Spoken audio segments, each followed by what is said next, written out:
Le Coran, ce n'est pas juste un livre de loi, c'est avant tout un guide. Mais un guide pour qui, au juste?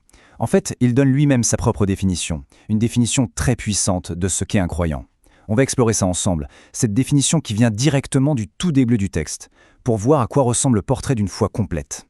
Et tout commence avec cette affirmation. Mais quelle affirmation! Voici le livre au sujet duquel il n'y a aucun doute. D'entrée de jeu, le Coran se pose là, pas comme une simple opinion, non, mais comme une source de certitude absolue.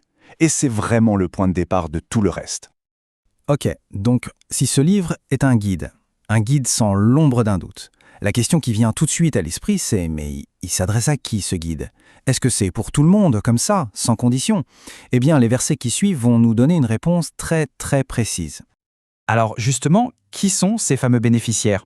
Le Coran ne nous laisse pas deviner, pas du tout. La réponse, elle est là, juste dans le verset qui suit. Ce verset est absolument clé. Il nous dit que ce livre est une guidée, mais pas pour n'importe qui, pour un groupe bien spécifique.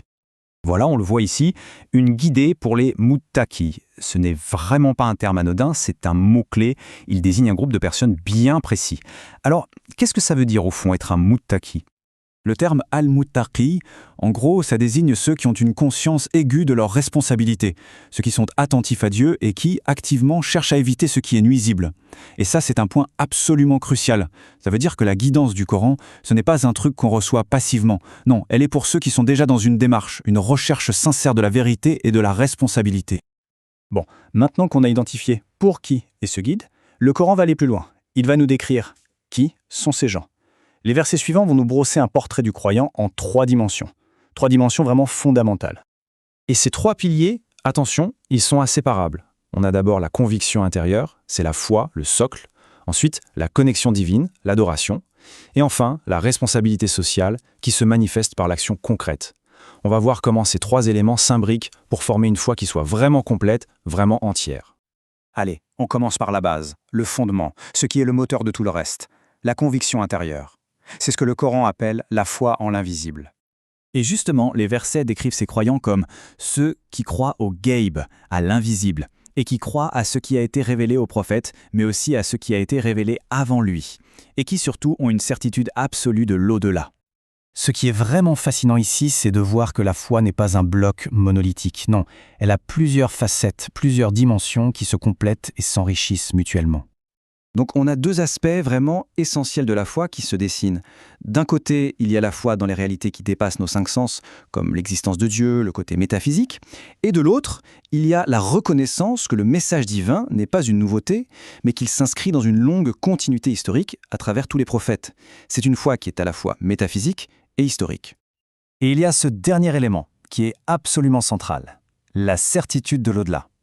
Attention, ce n'est pas juste une idée en l'air. C'est le véritable moteur de la moralité. Parce qu'au fond, si on n'a pas la conviction profonde que nos actions ont des conséquences qui nous dépassent, des conséquences éternelles, pourquoi agir de façon responsable? C'est cette certitude-là qui donne tout son poids à chacun de nos choix. Mais est-ce qu'une foi purement intérieure, ça suffit? Le Coran répond très clairement non. La conviction doit absolument se traduire en actes. Et c'est là qu'on arrive aux connexions verticales et horizontales du croyant. En fait, le même verset qui nous parlait de la foi en l'invisible enchaîne directement en disant que les croyants accomplissent la prière, la solat, et dépensent de ce que nous leur avons provu, l'infaq. Il faut vraiment remarquer à quel point ces 2 actions, la prière et la dépense pour les autres, sont mentionnées dans la même phrase, juste après avoir défini la foi. Ce ne sont pas des options. Non, elles en sont la manifestation directe, la suite logique. Alors, la première action, c'est as-salat, la prière. Et ce n'est pas juste un rituel mécanique, c'est la ligne de communication directe avec le divin, la connexion verticale qui vient ancrer et nourrir la foi du croyant, jour après jour.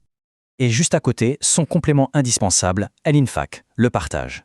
Si la prière est la connexion verticale, eh bien la charité, c'est la connexion horizontale, avec les autres. C'est la preuve tangible que la foi se transforme en action concrète pour le bien de la société. Le message est donc d'une clarté limpide. Selon ce texte, une foi sans la prière et sans le partage, c'est tout simplement une foi incomplète. La spiritualité personnelle et la responsabilité sociale ne sont pas 2 choses séparées. Elles sont les 2 faces d'une seule et même pièce, au cœur même de ce que signifie être un croyant. Ok, donc on a défini cette voie complète, qui allie conviction, adoration et action. Mais alors quel est le résultat? Le dernier verset de ce passage nous révèle la promesse qui est faite à ceux qui suivent cette voie. Et la conclusion, c'est une promesse vraiment puissante. Ceux-là sont sur une bonne voie de leur Seigneur. Et ce sont eux, les muflihun, ceux qui réussissent. Il faut bien noter les deux parties de cette promesse. D'un côté, non seulement ces personnes sont sur la bonne voie, elles sont guidées par Dieu, mais en plus, elles sont décrites comme étant celles qui atteignent le succès ultime, la réussite.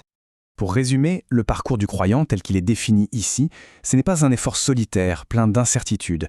C'est un cheminement qui intègre la foi profonde et l'action juste, et ce cheminement, nous dit le texte, est soutenu par une guidance divine et il mène, à la fin, à un aboutissement garanti. Et on termine avec cette question pour réfléchir.